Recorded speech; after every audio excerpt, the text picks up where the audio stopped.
ខានចេញវីដេអូពី3ថ្ងៃហើយបងប្អូនហើយណាមួយរវល់ផងអីផងចឹងហើយក៏អត់បានចេញវីដេអូអីទេមួយថ្ងៃហ្នឹងហើយថ្ងៃនេះនឹកឃើញថាអូយខានចេញវីដេអូយូរដែរហើយរួមស្រួលបងប្អូនផ្លេចមុខបាត់ហើយខានចេញមួយថ្ងៃហើយអញ្ចឹងថ្ងៃនេះខ្ញុំបានមកផ្សារបងប្អូនទិញម្ហូបទិញអីចឹងទៅមកដល់ឃើញបន្លែជ្រលក់ជាមួយប្រហុកនិយាយថាពីល្អ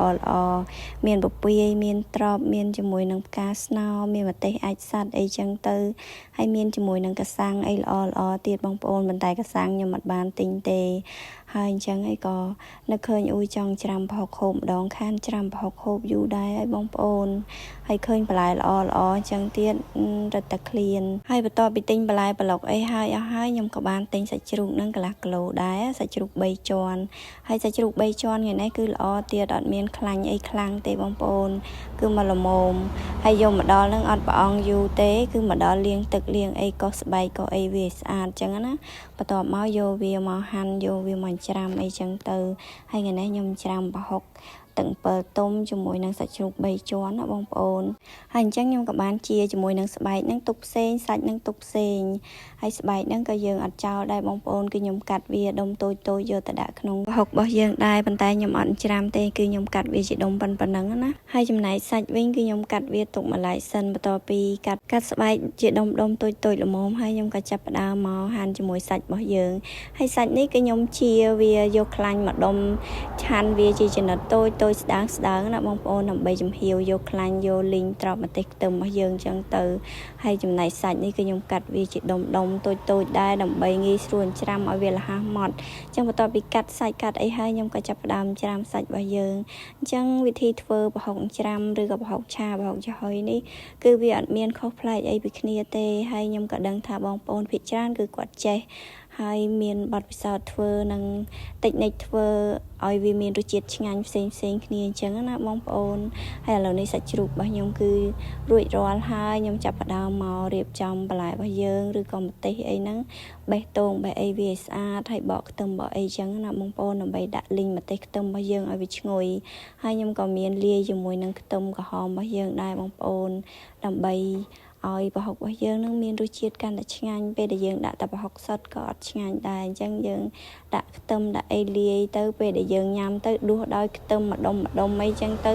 គឺថាកាន់តែឆ្ងាញ់ធ្វើឲ្យប្រហុករបស់យើងកាន់តែមានរសជាតិចឹងណាបងប្អូនហើយខ្ទឹមនេះគឺថាខ្ញុំដាក់2ដុំធំដែរខ្ទឹមក្រហមហើយយកវាមកគឺខ្ញុំហាន់វាជាដុំតូចប៉ុណ្ណឹងហើយម្ទេសវិញគឺខ្ញុំប្រើជាមួយនឹងម្ទេសអាចសាត់បងប្អូនព្រោះអីវាតូចងាយស្រួលក្នុងការញ៉ាំប៉ុន្តែរសជាតិវិញគឺថាហឹរមែនទែនបងប្អូនអើយតែបើយើងអត់សូវចេះហឹរទេយើងអាចញិចវាជាដុំតូចអីចឹងទៅបងប្អូនតាមហ្នឹងទៅយើងអាចញ៉ាំហឹរបានខ្លាំងក៏យើងញ៉ាំមួយម៉ាត់មួយគ្រាប់អីចឹងទៅប៉ុន្តែមុខម្ហូបប្រហុកនេះបងប្អូនបើអត់ហឹរក៏អត់ឆ្ងាញ់ដែរហើយអញ្ចឹងបន្ទាប់ពីរៀបចំម្ទេសខ្ទឹមអីរួចរាល់ហើយខ្ញុំក៏ចាប់ផ្ដើមដាក់ខ្ទះឲ្យក្តៅបន្តមកខ្ញុំក៏បានចាក់ខ្លាញ់ជ្រូកដែលកាត់ដុំស្ដើងមិញហ្នឹងចូលខ្ទះរបស់យើងណាបងប្អូនជាហៀវវាយកខ្លាញ់ហើយបន្ទាប់ពីបានខ្លាញ់វារៀងច្រើនដែរហើយខ្ញុំក៏ចាប់ផ្ដើមដាក់លីងម្ទេសខ្ទឹមដែលយើងបានហាន់បកស្បកមិញអញ្ចឹងណាបងប្អូនដាក់វាលីងឲ្យឈ្ងុយដើម្បីឲ្យដាក់ក្នុងប្រហុករបស់យើងទៅមានរសជាតិកាន់តែឈ្ងុយឆ្ងាញ់ឥឡូវនេះម្ទេសខ្ទឹមរបស់ខ្ញុំលីងឆ្អិនមកល្មមតាមដែលខ្ញុំចង់បានហើយខ្ញុំចាប់ផ្ដើមដួសវាដាក់ចានទុកសិនណាបងប្អូនបន្ទាប់មកក៏យើងធ្វើការលីងប្រហុករបស់យើងអញ្ចឹងមុននឹងខ្ញុំឆាប្រហុកនេះគឺខ្ញុំដាក់អំពងខ្ទឹមសិនបងប្អូនឥឡូវនេះដាក់សំណក់ខ្លាញ់យើងចូលវិញហើយដើម្បីជាហៀវបានខ្លាញ់ប៉ុន្តែខ្លាញ់នេះគឺថារៀងតិចទេបងប្អូនអញ្ចឹងខ្ញុំត្រូវការចាក់ខ្លាញ់ចូលបន្ថែមអញ្ចឹងបន្ទាប់ពីជាហៀវខ្លាញ់ហើយខ្ញុំក៏ចាប់ផ្ដើមដាក់ខ្ទឹមច្រាំរបស់យើងចូលណាបងប្អូនដើម្បីលីងវាឈ្ងុយអំពងវាឈ្ងុយហើយឃើញថាខ្លាញ់ស្ទើរអញ្ចឹងខ្ញុំក៏ចាក់ខ្លាញ់ថែមមួយជ្រោយទៀតបន្ទាប់ពីខ្ទឹមឈ្ងុយហើយខ្ញុំក៏បានដាក់ប្រហុកយើងចូលហើយយើងលីងវាកូរវាឲ្យឡើងឈ្ងុយល្អជាមួយនឹងខ្ទឹមអំពងរបស់យើងបងប្អូនបន្ទាប់ពីប្រហុករបស់ខ្ញុំឡើងឈ្ងុយល្អហើយខ្ញុំចាប់ផ្ដើមដាក់សាច់ជ្រូកដែលខ្ញុំបានច្រាំមិញហ្នឹងចូលក្នុងប្រហុករបស់យើងអញ្ចឹងបន្ទាប់មកយើងកូរត្រឡប់វាយើងកូរវាទៅមកដើម្បីឲ្យសាច់ច្រាំរបស់យើងហ្នឹងវាបែក ចេញពីគ្នាអញ្ចឹងណាបងប្អូនបន្ទាប់មកក៏ខ្ញុំធ្វើការដាក់ជាមួយនឹងប៊ីចេងហើយនឹងស្ករក្រហមអញ្ចឹងគ្រឿងខ្ញុំដាក់មកល្មមសឹមទេចាំភ្លក់តាមក្រោយព្រោះអីកុំឲ្យវាផ្អែមជ្រុលឬក៏ភ្លាវជ្រុលអញ្ចឹងយើងពិបាកកែកុនហើយបន្ទាប់មកក៏ខ្ញុំធ្វើការដាក់ទឹកអំពិលទុំរបស់យើងចូលណាបងប្អូនអញ្ចឹងមុខម្ហូបប្រហុកឆានេះគឺថាងាយស្រួលណាបងប្អូនអត់មានអីពិបាកទេដូចតែប្រហុកចំហុយដែរនឹងប៉ុន្តែគ្រាន់តែថាយើងយកវាមកឆានឹងខ្ទះអញ្ចឹងណាប៉ុន្តែវាមានរសជាតិឆ្ងាញ់ហើយឈ្ងុយជាងជាមួយនឹងប្រហុកចំហុយបងប្អូនព្រោះអីយើងបានឆាវាលីងវាឲ្យវាឡើងឈ្ងុយហើយយើងមានម្ទេសខ្ទឹមអីដាក់បន្ថែមអញ្ចឹងណាអញ្ចឹងបន្ទាប់ពីសាច់ជ្រូករបស់ខ្ញុំឆ្អិនល្អហើយជាមួយនឹងប្រហុកខ្ញុំបានដាក់ជាមួយនឹងម្ទេសខ្ទឹមដែលបានលីងហ្នឹងចូលដើម្បីឲ្យវាមានពណ៌ស្រស់ស្អាតផងហើយនឹង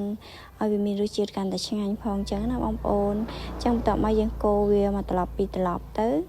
ឲ្យវាចូលជាតិគ្នាហើយក៏ចាប់ដើមដួសដាក់ចានតែម្ដងឥឡូវនេះប្រហុកឆារបស់ខ្ញុំគឺថារួចរាល់ហើយ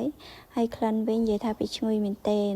អញ្ចឹងអត់ចាំយូរទេបងប្អូនបន្ទាប់ពីឆ្អិនហើយក៏ចាប់ដើមរៀបរាប់ដួសដាក់ចានហើយយើងមានបន្លែយើងផ្ទាប់ជាមួយទៅមានពពាយមានត្រសក់មានជាមួយនឹងម្ទេសផ្លោកអីចឹងណាបងប្អូនសណ្តែកគួរត្រប់មានការស្នោអីចឹងទៅមួយមុខបន្តិចចឹងណាបងប្អូនហើយមុខម្ហូបមួយមុខនេះនិយាយថាពីចុះបាយបងប្អូនអស់បាយពីឆ្នាំងអត់ដឹងខ្លួនទេថែមបន្តិចហើយបន្តិចទៀតនៅនឹងឯងបងប្អូនហើយយើងញិចជាមួយនឹងម្ទេសហិលហើយយើងផ្ទាប់ជាមួយបន្លែបងប្អូនហើយយើងដួសឲ្យដោយជាមួយនឹងខ្ទឹមដែលយើងឆាមិញទៀតអ៊ុយរឹតតែឆ្ងាញ់បងប្អូនហើយបើយើងដួសដោយស្បែកជ្រូកម្ដុំទៀតរឹតតែឆ្ងាញ់មែនទែនអូយនិយាយទៅវិព័ន្ធនេះអត់បានទេបងប្អូនឆ្ងាញ់ហ្មង